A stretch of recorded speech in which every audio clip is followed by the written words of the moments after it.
19th century के and में आप लोग के टेक्स्ट बुक के अंदर ईयर दिया आई थिंक 1896 राइट। सो जब ये 19th सेंचुरी एंड हो रहा था ना, वो टाइम पे एक रेस थे जिसका नाम था एक्स रेस, एंड एक्सरे का डिस्कवरी हो चुका था। अभी है ना, एक्सरे होते कैसे पता है आपको? एक्सरे जो हम लोग नॉर्मली भी कराते हैं, तो यहाँ से अगर एक्सरे पास किया एंड मैंने ऐसा अपना हाथ रखा, तो एक्सरे जो होते हैं ना, वो ये याद रखो एक्स्ट्रा नॉलेज है, जो एक्सरे ना अपने स्किन के अंदर से पास होते हैं, बोन से भी पास हो सकते हैं, but as compare to skin या टिश्यू वो बोन से थोड़ा कम पास होते हैं, समझेगा?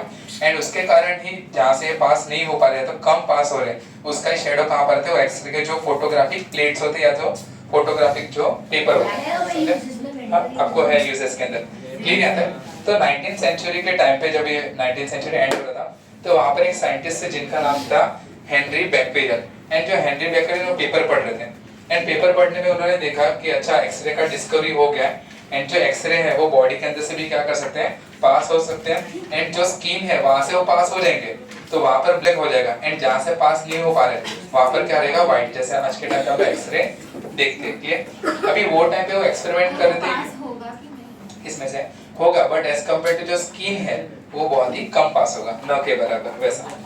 सो वो टाइम पे ना जो साइंटिस्ट है हेनरी बैक्वेरियल, वो एक एक्सपेरिमेंट कर रहे थे यूजिंग यूरेनियम, एंड यूरेनियम पता है ऐसा एलिमेंट था जो day to day life sorry during the day time वो सन से सारे रेस को क्या करते थे? एब्जॉर्ब, एंड जैसे नाइट का टाइम होता था तो जितने भी रेस उसने एब्जॉर्ब किए वो सारे के सारे क्या करते थे? एमिट करते थे, समझेगा? एंड जो भी रेज ऑफ लाइट वो एमिट करते थे, that rays of light is called visible light. मतलब कौन से? VIBGYOR, इसको क्या बोलते हैं? विजिबल। तो विजिबल लाइट वो एमिट करते थे। अभी इन्होंने ये सोचा, सुनो, अभी इन्होंने ये सोचा कि हो सकता है कि जो यूरेनियम है वो कुछ ऐसे भी लाइट्स को एमिट करते होंगे जो हमको नेकेड आई से दिखाई नहीं देते। 7 कलर तो हमको दिखाई दे रहे, बट हो सकता है बाकी के जो रेज ऑफ लाइट है वो एमिट होते होंगे बट हमको दिखाई नहीं दे रहे। तो इन्होंने पता है क्या किया? जो फोटोग्राफिक प्लेट था, फोटोग्राफिक प्लेट का मतलब समझते सबको, एक होता है एक्सरे के लिए जो यूज करते हैं, एक्चुअली वो होता है फोटोग्राफिक प्लेट। तो फोटोग्राफिक प्लेट था, एंड उसके ऊपर सन की रेज ना आए इसके लिए उसके ऊपर लगा दिया उन्होंने ब्लैक कलर का पेपर, एंड वो ब्लैक कलर के पेपर के ऊपर रखा यूरेनियम सॉल्ट, एंड इन्होंने बोला कि कल मैं इसको धूप में रखूंगा, एंड धूप में रखने के बाद जब मैं रात को देखूंगा कि अगर नीचे कुछ ना कुछ अगर ब्लैक कलर का कुछ भी अगर आ गया, जैसे कि एक्सरे में कैसा था जहाँ से बोन से वहां पर व्हाइट रहेगा एंड बाकी सब जगह पर ब्लैक आ जाता है, तो अगर ऐसा कुछ ब्लैक आ गया तो मैं समझ जाऊंगा कि इसके अंदर से रेस कुछ ना कुछ तो पास हो रहे। लेकिन उसके लिए किस चीज का रिक्वायरमेंट होता है? सन का। दूसरे दिन सन आया ही नहीं, बादल आ गए, मतलब बारिश आ गया। तो उन्होंने क्या किया पता है? वो जो ब्लैक कार्डबोर्ड था नीचे क्या रखा था? फोटोग्राफिक प्लेट, एंड उसके ऊपर उन्होंने क्या रखा था? Uranium salt. एक्सपेरिमेंट क्या था? मैं सन में रखूंगा, वो रेस को एमिट करेंगे, एंड उसके बाद मैं रात को देखूंगा, अगर रात को देखा अगर उसके ऊपर फोटोग्राफिक प्लेट अफेक्ट हुए, इसका मतलब जो यूरेनियम है वो एक ऐसे लाइट को एमिट कर रहे हैं जो नेकेड आई से विजिबल नहीं है, बट दूसरे दिन सन आया नहीं। तो उन्होंने क्या किया? जो भी पूरा मटेरियल था वो अपने ड्रॉवर के अंदर रख दिया। 1-2 दिन 15 दिन के बाद उन्होंने देखा, 15 दिन के बाद देखा कि जो फोटोग्राफिक प्लेट्स थे ना वो अफेक्ट हो चुके थे। तो यहाँ से ये समझा कि जो यूरेनियम सॉल्ट है उसको सन से एनर्जी लेने का जरूरत नहीं है, वो खुद तो अपने अंदर से कुछ एनर्जी को एमिट कर रहा है, जिसके कारण जो फोटोग्राफिक प्लेट थे वो कैसे हो गए? Black colour. मतलब यूरेनियम के अंदर ही कुछ तो एनर्जी है, एंड वही एनर्जी वेव्स के फॉर्म में बाहर आते हैं, that is called alpha beta and gamma waves. And यहाँ से रेडियो एक्टिविटी की पूरी शुरुआत हुई, समझा? देन यहाँ तक, एंड जो हेनरी बैक्वेरियल थे ना उनके वहां पर एक लड़का काम करता था, एंड वो ये बताया मैंने आप लोग नहीं बताया, ओके? तो वहां पर एक लड़का काम करता था, एंड वो जो लड़का था ना वो फ्रांस का था। कहाँ का था? फ्रांस का। एंड ना एक लड़की थी वो पोलैंड से पढ़ने आई थी फ्रांस में। अब तो वो जो पोलैंड से जो लड़की आई थी ना उसको तो फ्रांस में आके पढ़ना था, बिकॉज वो टाइम पे ना फ्रांस के साइंटिस्ट उनका डिस्कवरी ये सारी चीज बहुत ही अच्छा था, तो उसको रिसर्च में ज्यादा इंटरेस्ट था, साइंस में ज्यादा इंटरेस्ट था।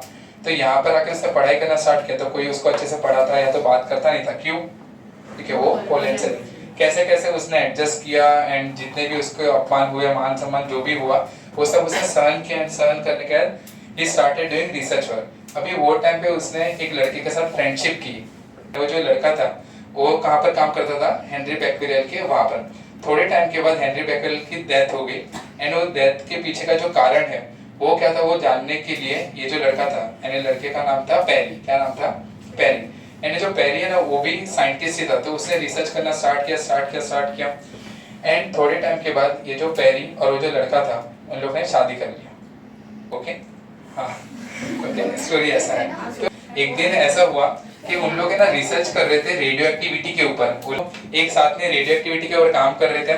एंड उनका जो छोटा सा लैब था वहां पर उन्होंने कुछ पार्टिकल्स थे एंड वो पार्टिकल्स को ना ऐसा कांच के बॉटल के अंदर रखा था, उन्होंने प्यूरिफाई करके रखा था कि उनको जानना था कि ये पार्टिकल्स हैं वो क्या है, किससे बने हैं, क्या हो रहा है उसके अंदर, क्या रिएक्शन आ रहे हैं।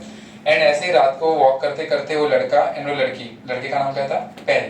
तो ये दोनों, लड़का एंड उसकी वाइफ दोनों ऐसे वॉक करने के लिए जाते हैं एंड सडनली उन्होंने देखा कि उनके जो लेबोरेटरी है वहां से ना फ्लोरेसेंस कलर या सारे नंबर ऑफ रेज निकल रहे हैं। जैसे कि देखते अगर होता है कि यूरेनियम में नहीं लाया, दिख रहा है आपको ऐसा कलर का? ओके, है आप लोग के पास? हाँ, very good, we are lots of uranium here. मेरे को भी अभी पता है। सो है ना ऐसा कलर का। तो है ना जब वो जा रहे थे तो उन्होंने ऐसे कलर के चमकती रेस देखी कि ये है क्या। एंड आगे जाके उन्होंने रिसर्च किया एंड पता चला कि ये तो रेडियो एक्टिव एलिमेंट्स हैं एंड वही रेडियो एक्टिव एलिमेंट्स को उन्होंने नाम दिया रेडियम। क्या नाम दिया? रेडियम। तो लड़की थी ना, फिर उसने 2 नोबेल प्राइज जीते। पहला नोबेल प्राइज किसके लिए? रेडियम के लिए। एंड दूसरा नोबेल प्राइज किसके लिए? पोलोनियम के लिए। एंड जब है ना बहुत सारे साइंटिस्टों के साथ उनका एक गैदरिंग हुआ, फोटो खींचा है, तो सारे मेल साइंटिस्ट थे। उसके अंदर लॉर्ड कैल्विन भी थे, जिसके नाम से आप कैल्विन लिखते हो। उसके अंदर आइंस्टाइन भी थे, बहुत सारे मेल प्रोफेसर थे, मेल साइंटिस्ट थे। खाली ये अकेली लड़की थी जिसका नाम था मैडम क्यूरी। पता है? एंड मैडम क्यूरी ने ये दो एक ऐसी फीमेल साइंटिस्ट है या तो पहली ऐसी फिजिस्ट है जिसने 2 नोबेल प्राइज जीते हैं। One is for chemistry and one is for physics. And उन्होंने पता है पोलोनियम नाम क्यों रखा? बिकॉज पोलोनियम नाम है ना पोलैंड से थे। क्या स्टार्ट करें? तो ये सब स्टोरी नहीं है, बट आपके टेक्स्ट में खाली हेनरी बेक्वेरियल का थोड़ा सा पार्ट है। वो भी रेडिएशन से मर गए थे। अगर किसी को देखना हो उनका मूवी अमेज़न प्राइम के ऊपर एक मूवी वर्ल्ड वॉर 2 में वैसे वॉचेस बनाए थे ना रेडियम के, उसने ही बनाई थी। उसने उन्होंने बहुत हेल्प किया। जो madam Curie, radio active movie का नाम ही है रेडियो एक्टिव है। उसके अंदर जो मैडम क्यूरी हो वो एग्जैक्ट डिक्टो वैसे ही दिखती है जैसा फोटो में आप देखें ना, एकदम बहुत अच्छा मूवी है, फॉरेन का मूवी है। बट रेडियो एक्टिव मूवी का नाम ही है रेडियो एक्टिव। ओके, मेरा हो गया अल्ट्रासाउंड पूरा। स्टार्ट करें?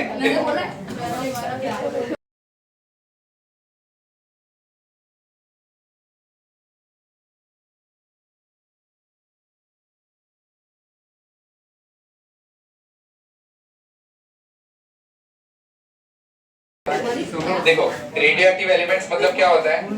कौन से एलिमेंट्स को हम रेडियो एक्टिव एलिमेंट्स बोलेंगे? जिसका एटॉमिक नंबर अबाउट 82 होता है, that is called radio active elements. तो देखो इसके अंदर जो एटॉमिक नंबर होगा, if it is greater than 82, so we can say it as a radio active substance या तो रेडियो एक्टिव एलिमेंट। समझेगा?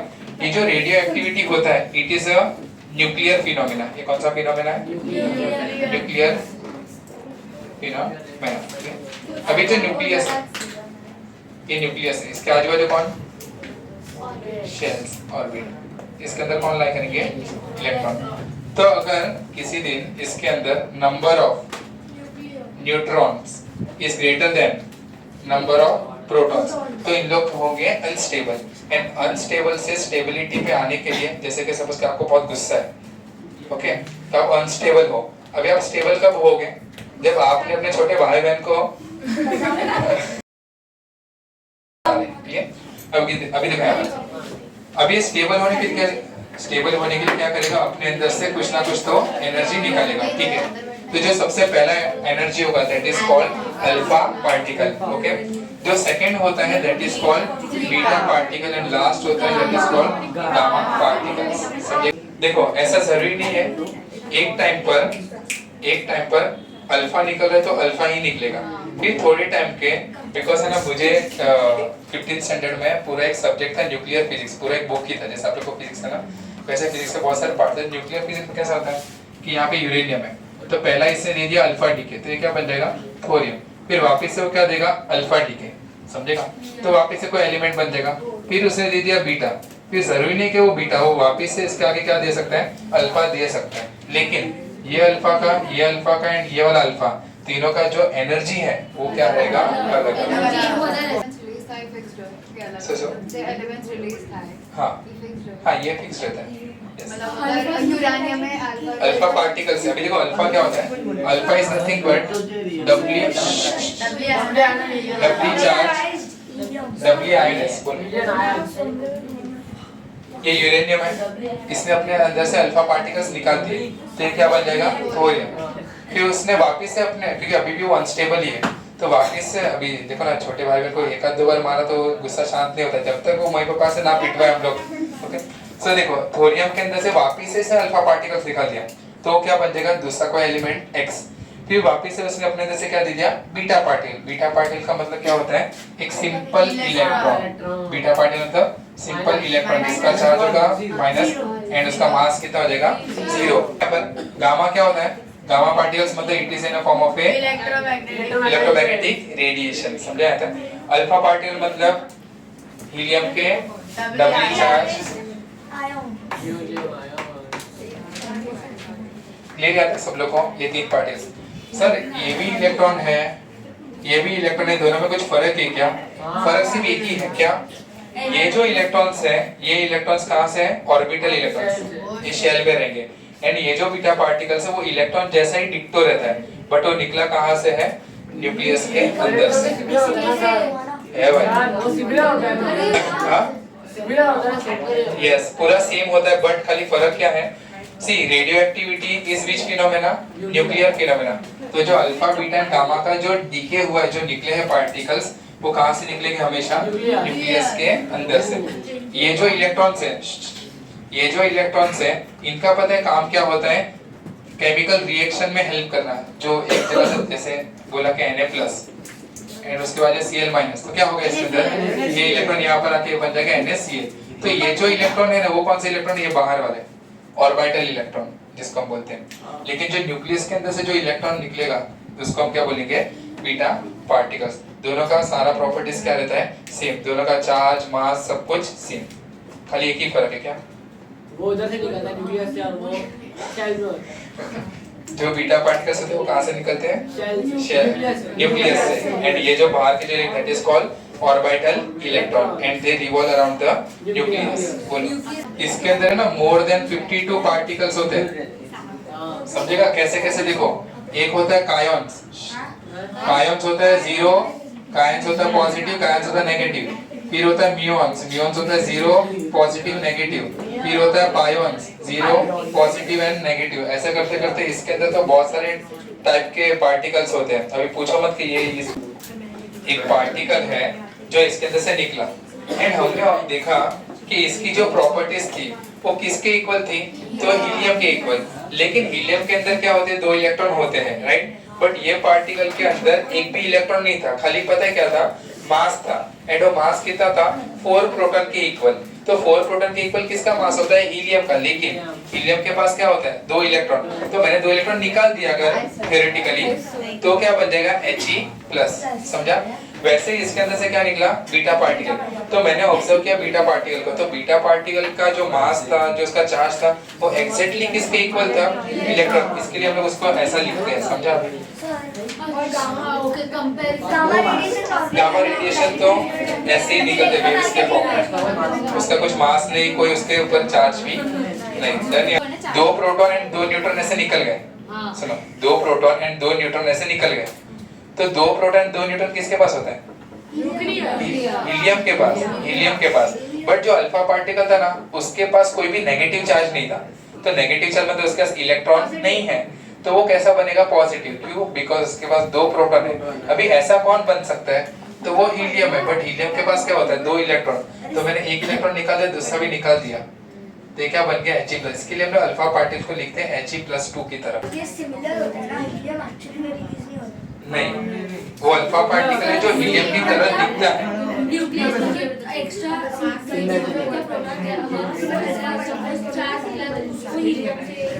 यस यस, हाँ समझे, स्टेबल होने के लिए। यस।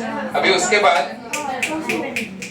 अभी सपोज के वो अगर वो अभी भी अनस्टेबल है, तो वापस से क्या करेगा? अपने अंदर से 2 प्रोटॉन एंड 2 न्यूट्रॉन को रिलीज कर देगा, एंड वापस से क्या मुझे मिलेगा? अल्फा डीके, समझा? फिर आगे चलते चलते उसने एक अपने अंदर से पार्टिकल निकाल दिया एंड वो पार्टिकल को हमने क्या नाम दिया, बीटा पार्टिकल, राइट। बट उसको बीटा पार्टिकल को हम इलेक्ट्रॉन क्यों लिखते हैं, बिकॉज ये जो इलेक्ट्रॉन है उसकी जैसी प्रॉपर्टीज है वैसे सेम प्रॉपर्टीज किसकी है, बीटा पार्टिकल, इसके लिए उसको इलेक्ट्रॉन लिखते हैं। वो इलेक्ट्रॉन होता नहीं है तो फिर हम बोल देते हैं कि इलेक्ट्रॉन निकला, बट इलेक्ट्रॉन यहाँ से निकलता नहीं है, समझा। डाउट है, गामा तो खाली वेव्स के फॉर्म में निकलते हैं। आई होप यहाँ तक क्लियर है। स्टार्ट करें प्रॉपर्टीज। ओके, पहले हम लोग देखेंगे प्रॉपर्टीज किसके, अल्फा के। और एक चीज इंपॉर्टेंट चीज सिखाना है मुझे, फटाफट स्टार्ट करो। फर्स्ट पॉइंट नहीं, फर्स्ट पॉइंट लाइन से पढ़ते जाना। फर्स्ट पॉइंट पढ़ो अल्फा का। An alpha particle consists of 2 protons and 2 neutrons. It is same as a doubly ionized helium atom, that is a helium nucleus containing 2 protons and 2 neutrons. समझा यहाँ तक सब लोगों को? सब लोग हाँ हाँ बोलते हैं ना, जबरदस्ती नहीं, बट समझे तो। Continue. It is represented as H plus. Second point, अच्छा continue. If an alpha particle gains 1 electron, it changes to a singly ionized helium atom, and if it gains 2 electrons, it changes to the helium atom. ये समझा आप लोगों को? देखो He ने He2+ ने अगर एक इलेक्ट्रॉन एब्जॉर्ब कर लिया तो ये क्या बन जाएगा, He1+, एंड इसने और एक इलेक्ट्रॉन एब्जॉर्ब कर दिया तो ये क्या हो जाएगा, stable, that is called He। एक डाउट इधर लिखा है सिंगली आयन हीलियम एटम लिखा आयन आएगा ना। हाँ आयन आएगा बिकॉज़ O+ है ना, बराबर। ठीक है, next point, The mass of second point. The mass of an alpha particle is roughly 4 times the mass of a proton. क्यों ऐसा, देखो क्योंकि 4 हीलियम के ऊपर कितने यहाँ पर उसका मास नंबर है 4, सो 4 ऑफ MP मतलब मास ऑफ प्रोटॉन। क्योंकि न्यूट्रॉन और प्रोटॉन का mass same yes, next continue. That is 6.68 into 10 raised to minus 27 kg, and its charge is twice the charge of a proton, that is plus 3.2 into 10 raised to minus 19. Okay, देखो एक proton का मास कितना होता है, 9.1 into 10 raised to minus 31 नहीं ये किसका मास था, पक्का? हाँ। एक बार रॉन्ग ना हो। इसके अंदर 100% आना भी चाहिए। इसके अंदर हाँ भाई, चलो ये एक प्रोटॉन का मास है, राइट। तो इसके अंदर कितने प्रोटॉन हो गए, 4। तो अगर आप इसको 4 से मल्टीप्लाई करते हो आपको कितना आएगा, 6.68 into 27 kg। एंड इसके पास कितने प्रोटॉन है, 2 प्रोटॉन है ना, राइट, 2 प्रोटॉन है। तो एक प्रोटॉन का चार्ज कितना होता है, 1.67 into 10 raised to minus 19 coulomb. But यहाँ पर कौन सा साइन होगा, पॉजिटिव। बट इसके पास कितने प्रोटॉन है, 2 प्रोटॉन। तो इसको हम लोग क्या करेंगे, 2 से मल्टीप्लाई, तो इसको 2 कितना हो गया, 3.2 into 10 raised to minus 19 coulomb. Clear है आता है जो आपको दिया। Next, Or plus 2e, thus its specific charge, that is specific charge क्या होता है, Q upon Q upon M। Q का मतलब क्या होता है, ये इसका टोटल चार्ज एंड ये इसका टोटल मास। अगर आप दोनों को डिवाइड करो तो you will get some number and वो आपको याद करना है। बोलो, is 4.79 into 10 raised to 7 coulomb KG. Coulomb per coulomb per. चलो नेक्स्ट पॉइंट, अब coulomb per KG coulomb charge upon mass का, ठीक है, चार्ज किस में था, कूलम में, एंड मास किस में रहेगा, केजी में। तो इसको हम बोलते हैं स्पेसिफिक चार्ज। स्पेसिफिक चार्ज मतलब पर यूनिट मास के ऊपर कितना चार्ज है, स्पेसिफिक। सर आप जैसे रेजिस्टेंस एक लेंथ का, सपोज के 10 मीटर वायर का रेजिस्टेंस है 10 ओम। तो स्पेसिफिक रेजिस्टेंस का मतलब क्या होता है, 1 मीटर वायर का कितना लेंथ हो जाएगा, रेजिस्टेंस हो जाएगा वैसा। तो अभी देखो ये जो टोटल चार्ज है, total charge divide by mass, तो चार्ज पर यूनिट मास कितना हो जाएगा, that is called specific charge वैसा। Next, The speed of alpha particle is of the order of 10 raised to 7 underline, very important point. कितना, 10 raised to 7। Order का मतलब क्या होता है पता है, हर एक अल्फा पार्टिकल का जो स्पीड है वो सेम नहीं रहेगा, मतलब सेम रहेगा बट कैसा, देखो पहले अल्फा पार्टिकल का स्पीड है 1 into 10 raised to 7, दूसरे का होगा 2 into 10 raised to 7, एंड किसी का हो सकता है 1.25 into 10 raised to 7। नहीं बढ़ती है घटती है डिपेंड करता है वैसा। उसके पास एनर्जी कितनी है?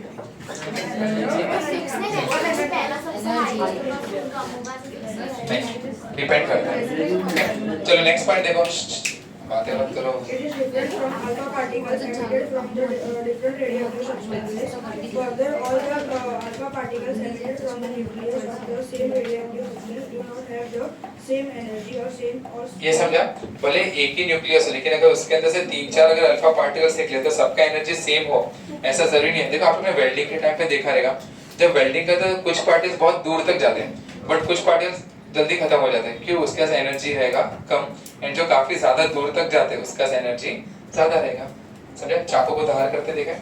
चिंगारी निकलती है तो ऐसा कुछ चिंगारी देखो बहुत दूर तक जाता है एंड कुछ बहुत जल्दी खत्म, तो डिपेंड करता है उसका एनर्जी। अल्फा पार्टिकल्स का तो मास तो सबका सेम ही है ना, तो वो इक्वली ट्रैवल करते हैं। सर अगर हीलियम एटम का तो मास तो सब में सेम ही रह रहा है अल्फा पार्टिकल्स का, तो फिर वो अलग मोमेंटम नाम का भी कोई चीज होता है। हाँ वही तो मास सबका सेम है, वेलोसिटी का इक्वली नहीं इक्वल नहीं होगा। वही पार्टिकल हर पूरे चीज पे इक्वली फोर्स लगने वाला है। देखो। वही ना एक्साइज हो जा रहे हैं। जैसे कि स्टार्टिंग में जब न्यूक्लियस है वो बहुत ही अनस्टेबल है तो उसने अपने अंदर से एकदम जोर से ऐसे एनर्जी देके अल्फा पार्टिकल को निकाल दिया। अभी जैसे जैसे मैं अगर सपोज के स्टेबिलिटी की तरफ जा रहा हूँ, अभी मुझे ये थोड़ा पार्ट ये नहीं चाहिए तो मैंने इसको थोड़े से धक्का देके निकाल दिया। समझा? तो जो मोमेंटम है वो भी डिपेंड करता है क्योंकि मोमेंटम क्या होता है? Mass into velocity. तो भले मास सेम हो बट उसका वेलोसिटी डिफाइन करता है एंड जिसका जो वेलोसिटी रहेगा वही हिसाब से क्या डिसाइड होगा? काइनेटिक एनर्जी भी। एंड काइनेटिक एनर्जी मतलब समझा? यहाँ तक क्लियर? समझा नहीं समझा? अगर वेलोसिटी कम रहेगा तो उसका काइनेटिक एनर्जी भी कम रहेगा। वेलोसिटी वो न्यूक्लियस के ऊपर डिपेंड है कि And alpha particles strongly ionizes. What is meaning by ionization? Ionization का मतलब क्या होता है?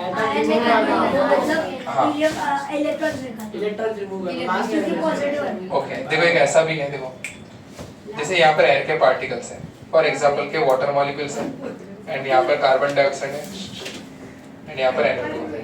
तो हमने क्या ऑब्जर्व किया कि जब यहाँ से अल्फा पार्टिकल पास हुए तो अल्फा पार्टिकल ने जो वाटर मॉलिक्यूल थे उसको आयनाइज कर दिया, मतलब इसको आयन के अंदर कन्वर्ट कर दिया एंड कन्वर्ट होने का ये क्या बन गए?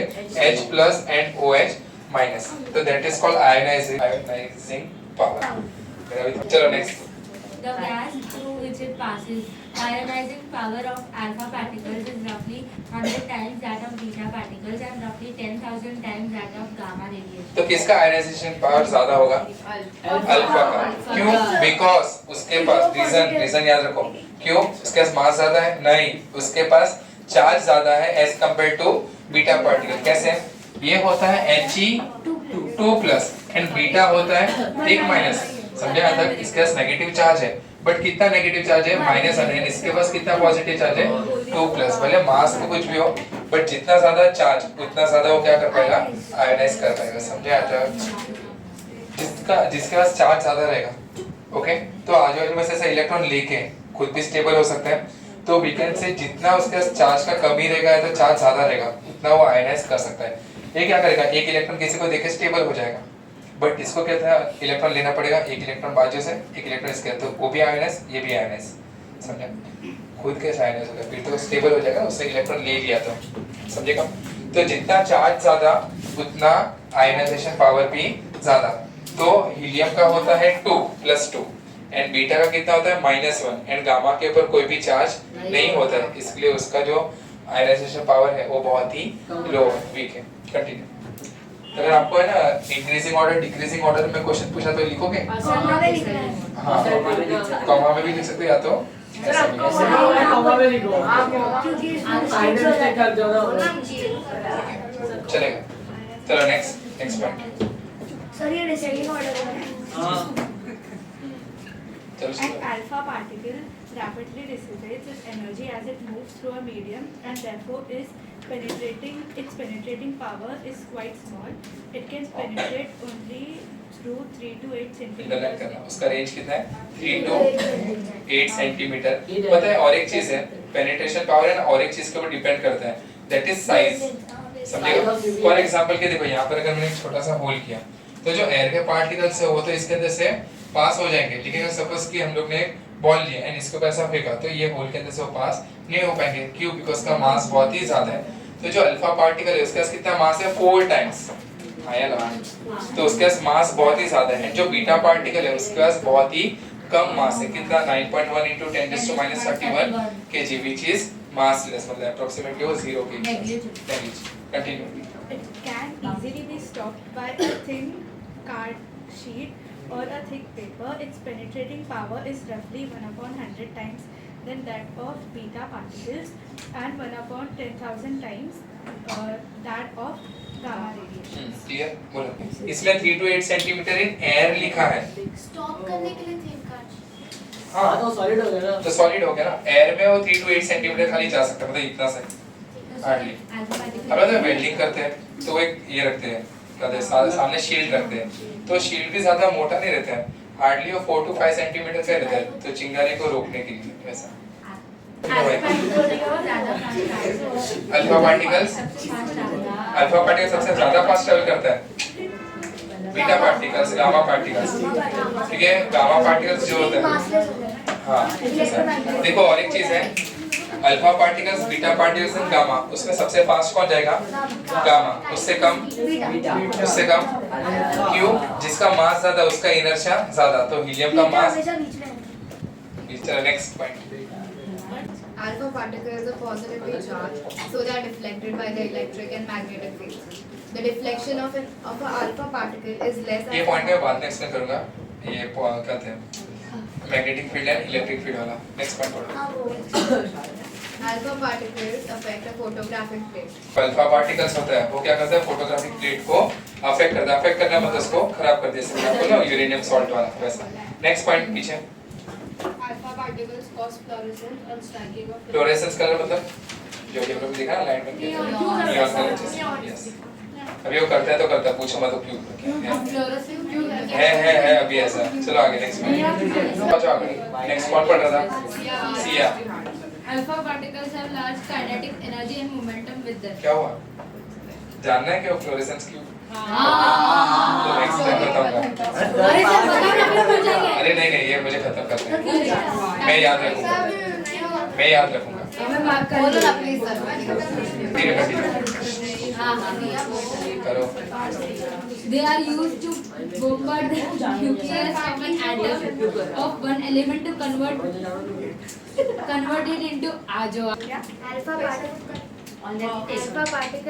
particles destroy the living cells and also cause biological damage. अभी ये भी पूछो मत क्यों। सर वो इसके बाद कैसे मोमेंटम ज्यादा होगा? इसके बाद कैनेटिक एनर्जी कैसे ज्यादा है? कम होगा? Sir, ninth है ना मोमेंटम जो काइनेटिक एनर्जी होता है वो मास के ऊपर भी तो डिपेंड करता है। मास अगर ज्यादा रहेगा तो काइनेटिक एनर्जी भी ज्यादा रहेगा वैसा। मोमेंटम का मतलब समझ आया सब लोग को? लास्ट टाइम मैंने सीखा था। मोमेंटम का मतलब होता है कि उसका इफेक्ट कितना है। वो हम लोग रिएक्शन के टाइप पे करेंगे। जैसे कि देखो सुनो बता दिया है ना, 3-4 डिवाइस होते हैं, मतलब मैंने तो देखे हुए डिवाइस जब मैं कॉलेज में था। पहला है साइक्लोट्रॉन। तो साइक्लोट्रॉन पता है कैसा होता है? जब आपको 12th स्टैंडर्ड में आएगा ऐसा ना डी शेप होता है, डी शेप। साइक्लोट्रॉन नहीं भाई, साइक्लोट्रॉन ऐसा ना डायमेट्रिकली अपोजिट डी शेप में, ये अंदर से हॉलो रहते हैं। जैसे कि एक डी यहाँ पर है एंड दूसरा डी यहाँ पर, राइट? एंड वो अंदर से पूरे हॉलो है एंड इसको हम लोग कनेक्ट करते हैं एसी सर्किट के साथ। अभी एसी क्या होता है वो हम देखेंगे बाद में। अल्टरनेटिंग करंट, एक पॉजिटिव एक नेगेटिव, फिर उसके बाद में ये नेगेटिव फिर ये पॉजिटिव, ऐसा अल्टरनेटिंग होता रहता है उसके अंदर।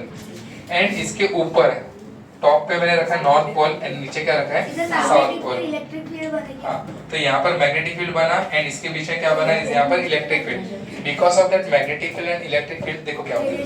एंड यहाँ पर हम लोग रखते हैं एक छोटा सा विंडो एंड विंडो के सामने मैंने रखा हुआ है थोरियम। क्या रखा है? थोरियम। ये मेरा टारगेट है। अभी यहाँ पर मैंने बीच में रखा चार्ज पार्टिकल, बिकॉज ये सिर्फ चार्ज पार्टिकल के लिए वैलिड है। तो चार्ज पार्टिकल हमारे पास कौन सा है? Alpha particle. तो जैसे मैंने इसको स्विच ऑन किया तो यहाँ पर ये पॉजिटिव है ना, तो ये यहाँ पर बन जाएगा नेगेटिव, समझा? तो इसके तरफ क्या करेगा? Attract, and because of magnetic field and electric field ये सर्कुलर मोशन में घूमता है, ये आप लोग आगे जाके पढ़ लोगे। ये पॉजिटिव हो गया। फिर जैसे ये ऊपर जाएगा उतने में ये क्या बन जाएगा, नेगेटिव, एंड ये बनेगा positive. Positive positive repulsion, negative positive attraction. तो ऐसे सर्कुलर मोशन में घूमते घूमते घूमते इसका स्पीड इतना हाई हो जाता है कि लास्ट में अप्रोक्सीमेटली इसके रेडियस के इक्वल होगा, एंड यहाँ से ये निकल जाएगा, इसके ऊपर बम्बार्ड होगा। एंड जैसे अल्फा पार्टिकल थोरियम के साथ बम्बार्ड होता है तो वी विल गेट यूरेनियम। ऐसा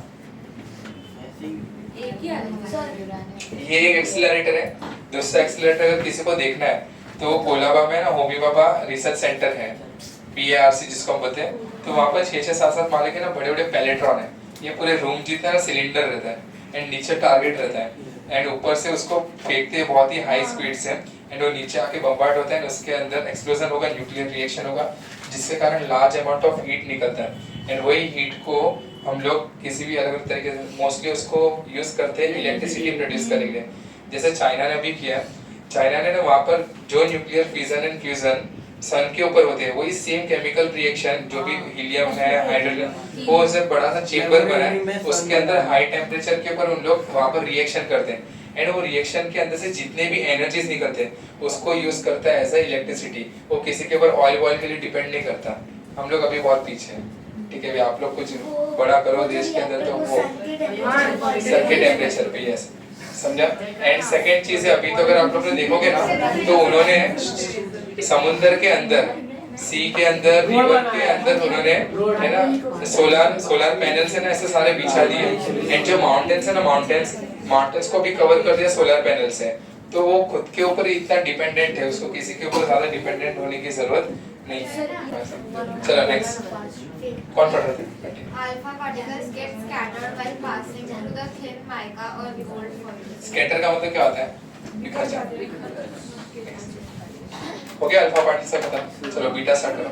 Beta particles are the fast moving electrons that क्यों फास्ट मूविंग? बिकॉज़ का मास लाइट वेट है इसके लिए। Next continue. The rest mass of a beta particle is 9.1 into 10 raised to minus 31 kg. And its charge is minus 1.6 into 10 raised to minus 92. Rest mass का मतलब है जब वो motion नहीं कर रहा है, और वी कैन से वो रेस्ट में है तब। Third point, Thus the specific charge of a beta particle is 1.7 Underline, into underline. 10 raised to 11 coulomb kg per kg. चलो वाले में। Although both the beta particles and cathode rays are the fast moving electrons, but they differ in their origin. Beta particles are given out from the nucleus of the atom, while cathode rays are given out from its orbital net. Cathode ray पता है किसने experiment किया था? Sir J Thomson ने, याद है last कल मैंने बताया ना, कैथोड रे ट्यूब एक्सपेरिमेंट। तो उसके अंदर से जो कैनाल रेस जो निकले थे, सुना रहेगा वर्ड्स आप लोग ने, फ्लोरेसेंस कलर के कैनाल रेस, तो वो क्या थे? इलेक्ट्रॉन के पार्टिकल्स। लेकिन वो जो इलेक्ट्रॉन थे वो कहाँ से निकले थे? कोई भी एटम के बाहर से, मतलब जो ऑर्बिटल इलेक्ट्रॉन से वो थे। एंड ये जो बीटा पार्टिकल दिख रहा है, भले वो इलेक्ट्रॉन की तरह ही दिखता है, बट वो निकल कहाँ से रहा है, उसका ओरिजिन अलग है, Cathode rays मतलब negative rays. Negative rays, and वो इलेक्ट्रॉन्स होते हैं। चलो नेक्स्ट पॉइंट, कौन पढ़ रहा है? The speed of beta particles is of the order of 10 raised to 8 meters per second, but always less than 3 into 10 raised to 8 meters. क्या इसका स्पीड 2 into 10 raised to 8 हो सकता है? हाँ। 3 into 10 raised to 8? नहीं। 2.99? हाँ, बट अप्रोक्सीमेटली कितना आ जाएगा? 2.99 पता है किसका स्पीड है? Light. Speed of light in air.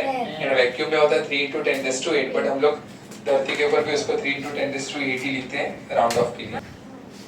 Different beta particles emitted from the same radioactive substance have different speeds. बस सेम जैसे अल्फा के लिए था ना, भले सेम न्यूक्लियस है बट उसके अंदर से 3-4 अल्फा निकले, बट सबका स्पीड क्या रहेगा? अलग अलग। possible है कि अल्फा बीटा और गामा तीनों ही एक है। साथ में नहीं, वो पूरा चेन के साथ होता फिर है। हम लोग को डायग्राम में तो ऐसे ही दिखाना होगा, थोड़े ना अलग अलग डायग्राम बनेंगे, एक ही डायग्राम के अंदर से तीनों में समझा दिए। नेक्स्ट, कौन पढ़ रहा है? Beta particles ionize the gas through which they pass.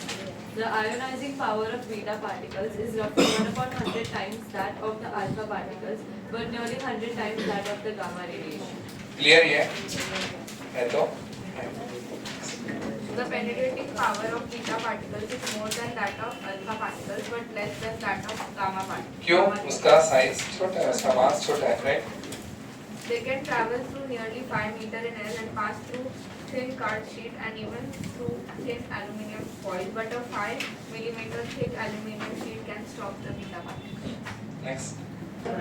Sir 5 meter और 5 मीटर स्टॉप हो जाता है एयर में ना Particles are negatively charged, so they get deflected by the electric and magnetic fields. Air resistance करता है ना फिर. The deflection of a beta particle is in a direction opposite to that of an alpha particle, since the charge on beta particle is negative while the charge on alpha particle is positive. The deflection of beta particle is more than that of the alpha particle, since a beta particle is much lighter than an alpha particle. Continue. Beta particle affect a photographic plate. ये तो alpha ने भी बोला था ना. ये एक point तीनों में सेम है. अल्फा बीटा गामा तीनों में सेम है. और बायोलॉजिकल वाला भी सेम है. फ्लोरेसेंस वाला भी फ्लोरेसेंस का तीन प्रॉपर्टी सेम है. एंड ये सबसे डिफिकल्ट है, बराबर नहीं? कैसे डिफिकल्ट है इजी है ना. हाँ इजी है. बराबर कंटिन्यू करो. Beta particles cause fluorescence on striking a fluorescent submaterial. Beta particles produce X-rays when they are chopped by metal, such as tungsten, of high atomic number and high melting point. Beta particles cause more biological damage than the alpha particles as they can easily pass through the skin of our body. Sir, beta particles X-rays कैसे? ये वही electrons होते हैं ना. आपको पता है fluorescence colour होता है. किसी दिन जेरोक्स कराने जाओगे तो वो ग्रीन कलर का जो लाइट आता है, राइट, तो उसको ही फ्लोरेसेंस कलर बोलते हैं. जेरोक्स पता है कैसा होता है? जहाँ से लाइट पास होते हैं ना वहाँ पर इंक प्रिंट नहीं होता है, एंड जहाँ पर वो जो अपने लेटर्स होते हैं वहाँ पे जाके इंक प्रिंट हो जाते हैं. वैसा कोई यहाँ पर गया पैराडॉक्स म्यूजियम मैं गया था. अगर सब उसके पीछे स्क्रीन है, हाँ, अगर आप ऐसे खड़े रहोगे तो सामने से लाइट आता है, तो जहाँ हाँ तो जो अपना बॉडी है उसके अंदर से वो पास नहीं होता तो अपना शेडो. हाँ लेकिन मैंने तो अभी वो 2 हफ्ते. Gamma radiations are the electromagnetic waves like X-rays and light, but they differ from X-rays and light in wavelength. The wavelength of gamma radiations is in the order of 10 raised to minus 4 nanometer or 10 raised to minus 13 meter, whereas the wavelength of X-rays is in the range of 10 raised to minus 2 nanometer to 10 raised to 10 nanometer. That of light is in the range of 400 nanometer to 800 nanometer. चलो आगे next कौन है? The speed of gamma radiation is same as the speed of light, that is 3 to 10 raised to 8 meter per second in vacuum or air. आगे की properties फटाफट देख लो सब लोग. कोई भी पॉइंट में डाउट है तो पूछो, वरना मुझे ये समझना है.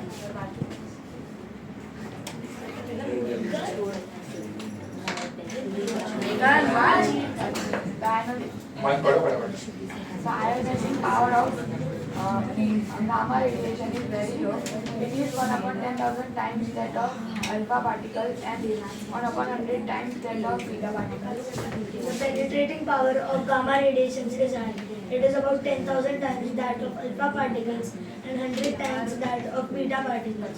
They can travel through 500 meters in air and pass through 30 centimeters thick sheet of iron. A thick sheet of lead is required to stop them. Done है. आगे कुछ डाउट है इसके अंदर? क्योंकि बाकी फिर आगे वही है कि बॉडी को अफेक्ट करता है नहीं करता, एक्सेट्रा एक्सेट्रा. देखो ये सबसे इम्पोर्टेंट है. भाई मुझे पता है आपके स्कूल में टीचर ने ऐसा बोला हो कि भाई अगर ऐसा आ गया तो अल्फा इधर, ऐसा आ गया तो बीटा इधर, वैसा मत यूज करो. सबसे बेस्ट है फ्लेमिंग्स लेफ्ट हैंड रूल. समझेगा? अगर फ्लेमिंग्स लेफ्ट हैंड रूल से आप करोगे ना तो रात को 12 बजे भी अगर आपको पूछा कि अल्फा पार्टिकल्स आ रहा, बीटा आ रहा, जिधर से भी लाने दो अपना जो लेफ्ट हैंड रूल. हाँ अभी देखो यहाँ लेफ्ट हैंड वाला कुछ नहीं. ठीक है सब लोग यहाँ पे 5 मिनट ध्यान दो एंड कोई किसी को डिस्टर्ब मत करो. खाली देखो जो इलेक्ट्रिक फील्ड वाला है, इलेक्ट्रिक फील्ड वाला सब लोग का जाना है. इलेक्ट्रिक फील्ड वाला सबसे सिंपल है. अल्फा कैसा होता है? पॉजिटिव, तो किसके तरफ अट्रैक्ट होगा? नेगेटिव. एंड जो बीटा है जो बीटा पार्टिकल वो कैसा होता है नेगेटिव, तो किसकी तरफ अट्रैक्ट हो जाएगा पॉजिटिव, एंड जो गामा होता है न्यूट्रल है तो निकल जाएगा। ये समझ सब लोग को। तो इलेक्ट्रिक फील्ड के अंदर अल्फा बीटा एंड गामा ऐसे डिफ्लेक्ट करते हैं। हाँ, ये जो अल्फा है वो ज्यादा दूर तक जाता है, एंड जो बीटा है वो फटाक उसका मास करने से वो फटाक से ये तरफ आ जाता है, ठीक है। एंड जो गामा है वो तो न्यूट्रल है तो ऊपर तक है। इलेक्ट्रिक फील्ड वाला बहुत ही सिंपल है, अभी ये समझना है आप लोगों को। इसके लिए हम लोग ऐसा लिखेंगे, सबसे पहले मैं आपको ये बता दूं कि जो क्रॉस है, क्रॉस का मतलब होता है मैग्नेटिक फील्ड बोर्ड के अंदर है। वापस से, क्रॉस का मतलब क्या होता है? मैग्नेटिक फील्ड बता रहा हूँ। क्रॉस का मतलब क्या? मैग्नेटिक फील्ड कहाँ पर है? बोर्ड के अंदर, मतलब magnetic lines move from north to south. तो बोर्ड के बाहर नॉर्थ है एंड बोर्ड के अंदर साउथ है, तो मैग्नेटिक लाइंस कैसे आएंगे? North to south. अभी देखो, अगर मैं ऐसा बोरीवली स्टेशन पे खड़ा हूँ एंड सामने से ना एक गांव का एकदम गाड़ी आ रहा है, गुजरात मेल, सौराष्ट्र मेल कुछ तो आ रहा है, तो शाम के टाइम पे 7-8 बजे जब वो आएगा तो मुझे कैसे पता चलेगा गाड़ी है? लाइट से। तो हेडलाइट कहाँ पर रहता है? टॉप पे, मतलब ऐसा डॉट, मतलब वो मेरे तरफ आ रहा है। एंड जब वो गाड़ी चले जाते तो पीछे के डब्बे में क्या रहता है? क्रॉस, मतलब वो चला गया, ऐसा आपको ध्यान रखना। तो यहाँ से लाइंस चले गए मतलब क्या कि अंदर कौन है? साउथ, एंड यहाँ पर कौन है? नॉर्थ। इतना समझा सब लोगों को? एंड अगर सर उल्टा दिखाना रहेगा तो कि अंदर नॉर्थ है, यहाँ पे साउथ है, मेरे तरफ लाइट आ रही है पेपर के अंदर से, तो हम क्या लगाएंगे? डॉट। समझा? डॉट मतलब मेरे तरफ ना, मैं यहाँ से देख रहा हूँ तो अंदर नॉर्थ है, बोर्ड के अंदर नॉर्थ है, एंड यहाँ पर क्या है? साउथ। तो लाइंस नॉर्थ से साउथ आ रही है, मतलब मेरे तरफ आ रही है।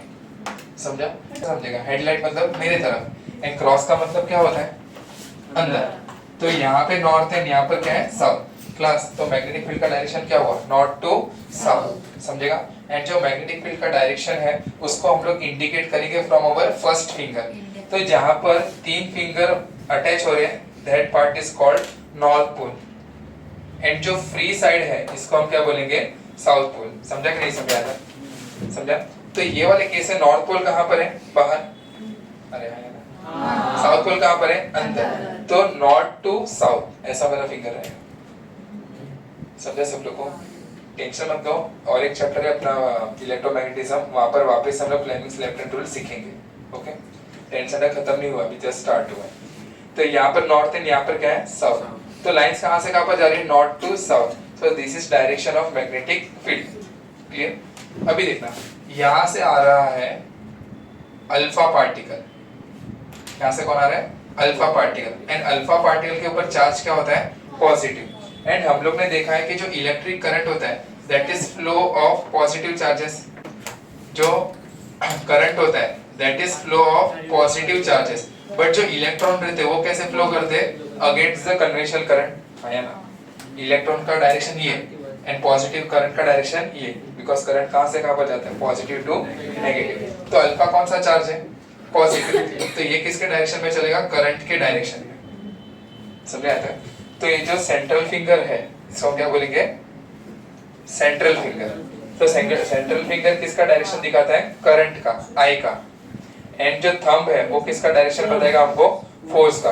फादर, मदर, चाइल्ड, ऐसा स्कूल में सिखाते हैं। ओके, तो एफ मतलब फोर्स, यहाँ पर क्या है? मैग्नेटिक फील्ड मतलब मदर, एंड यहाँ पर आई मतलब करंट। करंट हम लोग सी से। ओके, अभी देखना सब लोग, ये कहाँ पर जाएगा? ऊपर के नीचे। तो ये कौन डिसाइड करेगा? फ्लेमिंग्स का लेफ्ट हैंड रूल। सब लोग का ध्यान यहाँ पर। मैग्नेटिक फील्ड कैसे है? अंदर। अल्फा पार्टिकल्स कहाँ पर जा रहे हैं?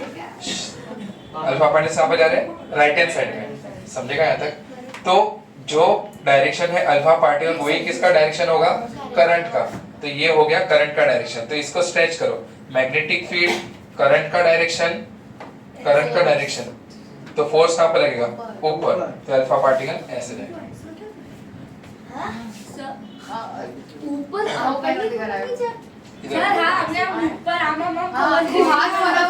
नहीं, समझा? अभी देखो नेक्स्ट, अभी अल्फा पार्टिकल यहाँ से नहीं आ रहा है। सुनो सब लोग, मैं आपको इसके लिए जनरलाइजेशन के हिसाब से बता रहा हूँ। अगर अल्फा पार्टिकल, वापिस ऐसा कहेंगे, अभी अल्फा पार्टिकल है ना वो ऐसा ऊपर से आ रहा है क्लास, तो मैग्नेटिक फील्ड का डायरेक्शन कैसा? अंदर। पार्टिकल कहाँ पर आ रहा है? नीचे। तो करंट का ऐसा 3 फिंगर है ना, तो करंट, मैग्नेटिक फील्ड अंदर ही है, करंट का डायरेक्शन कहाँ पर? नीचे, क्योंकि अल्फा पार्टिकल कहाँ पर है? नीचे। तो थंब कहाँ पर जा रहा है? इधर। तो ये अल्फा पार्टिकल्स ऐसे चलेगा। चलो और एक करते हैं। हाँ रुको रुको और एक करते हैं। हाँ रुको रुको, ये अल्फा पार्टिकल ऐसा, अभी समझो। मैग्नेटिक फील्ड कैसा है? ऐसा मैग्नेटिक फील्ड ऐसा, एंड हम लोग ऐसे 3 लाइंस बनाते हैं। लेकिन अभी अल्फा पार्टिकल्स कैसे जा रहे हैं? ये वाला डायरेक्शन, तो करंट का डायरेक्शन भी कैसा होगा? ऐसा। मैग्नेटिक फील्ड अंदर, करंट का डायरेक्शन इधर, थंब कहाँ पर जा रहा है? नीचे, तो ये डिफ्लेक्ट होके नीचे आ जाएगा। लास्ट केस,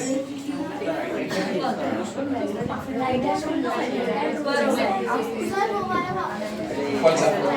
ये वाला। अभी देखो वापस, अल्फा पार्टिकल का डायरेक्शन कहाँ पर है? ये रहा, राइट? तो सेम करंट का डायरेक्शन भी कौन सा होगा? ये वाला। पे अटेंशन है। तो मैग्नेटिक फील्ड ऐसा, ये 3 फिगर को हम लोग ने प्रॉपर्ली स्ट्रेच किए है ना, वीडियो इसके लिए रिकॉर्ड किया। देखो मैग्नेटिक फील्ड ऐसे जा रहा है, मैग्नेटिक फील्ड ऐसे जा रहा है, ऐसे रखो। हाँ, लेकिन करंट कहाँ पर है? इस साइड तो ऐसे होगा। हाँ तो बराबर है, इसका देखो बराबर। बेटा राइट हैंड है। अभी करंट का डायरेक्शन ये तरफ, ये करंट है ना, देखो करंट का डायरेक्शन ऐसा, बट अल्फा पार्टिकल्स कहाँ पर है? ये डायरेक्शन। तो मैंने इसको ऐसा घुमा दिया, तो थंब कहाँ पर गया? चलो लास्ट पार्ट आप इसे देखो, इसमें आप लोग बताओ, इसमें आप लोग बताओ।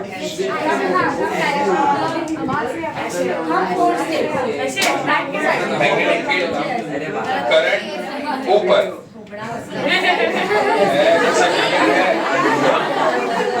दो डायरेक्शन में अल्फा पार्टिकल मूव हो रहा है, वो डायरेक्शन है करंट का।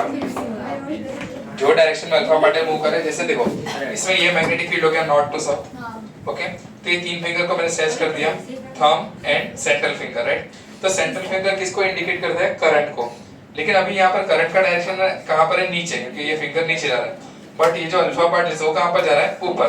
तो मैंने ऐसा कर दिया, तो करंट का डायरेक्शन ऊपर, मैग्नेटिक फील्ड का डायरेक्शन ऐसा, तो ये ऐसा जाने वाला है। कितने लोग को समझा? इसको ये समझा रहेगा ना, उसको ऐसा अंदर से मजा आ गया रखे। हाँ ये कुछ आज फिजिक्स से मेरा पाला पड़ा है। मैं ये डायग्राम से सिखाता हूँ आपको, ऐसे ही ना डायग्राम। सामने सामने यहाँ पर अपने पास रेडियम की मटेरियल, आप लोग के टेक्स्ट बुक का डायग्राम देखो, बताओ समझे? आता लास्ट बेंच हुआ सब लोग कहाँ रुको सुनो, मैं आप लोग के टेक्स्ट बुक के डायग्राम के हिसाब से समझाता हूँ, तो आप लोगों को समझ जाएगा। अभी इसके अंदर से निकलेंगे तीनों rays, that is alpha, beta and gamma. तो गामा कैसे आएगा? सीधा, उसका टेंशन नहीं है। अभी देखो यहाँ से अल्फा निकल रहा है ना, अभी तक मैग्नेटिक फील्ड के अंदर गया नहीं है, ये मैग्नेटिक फील्ड का बॉर्डर है, मैग्नेटिक फील्ड के अंदर ये एंटर होने वाला है। सो मैग्नेटिक फील्ड ऐसा रहेगा, आराम से करते कौन सा? ये मैग्नेटिक फील्ड ऐसा राइट। एंड करंट देखो, करंट अभी जैसे आप फिंगर को स्ट्रेच करोगे तो ये फिंगर आपका कहाँ पर? फिंगर नहीं, हाँ फिंगर का ये फिंगर कहाँ पर जाएगा? नीचे। बट अल्फा पार्टिकल्स कहाँ पर जा रहा है? ऊपर। तो इसको आपको ऐसा शिफ्ट करना। तो अभी करंट कहाँ पर जा रहा है? ऊपर। मैग्नेटिक फील्ड कैसे है? नॉर्थ टू साउथ, अंदर। हाँ, तो अल्फा पार्टिकल्स कैसे गए? ऐसे अपोजिट आता है। अगर सुनो यहाँ पे, बीटा पार्टिकल अगर ऐसा जा रहा है, ये बीटा पार्टिकल अगर ये तरफ जाता है, तो beta particle is nothing but what? Electron. तो जो डायरेक्शन में इलेक्ट्रॉन जाता है, करंट उसके अपोजिट डायरेक्शन। अभी थोड़ा समझना, इसके अंदर से कौन निकलने वाला है? Beta particle. बीटा पार्टिकल कहाँ पर जा रहा है? ऊपर। ये ऊपर जा रहा है। सो मैग्नेटिक फील्ड का डायरेक्शन कैसा है? ऐसा, ऐसा है ना। तो बीटा पार्टिकल कहाँ पर जा रहा है? ऊपर। तो करंट का डायरेक्शन कहाँ पर होता है? नीचे, है ना, उसके अपोजिट ना। बीटा पार्टिकल ऊपर, मैग्नेटिक फील्ड ऐसा, एंड करंट का डायरेक्शन बीटा पार्टिकल के अपोजिट। तो फोर्स कहाँ पर लग रहा है?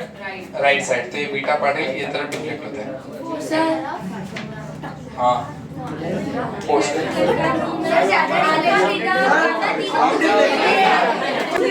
जो डायरेक्शन में अल्फा होगा, बीटा उसके अपोजिट डायरेक्शन।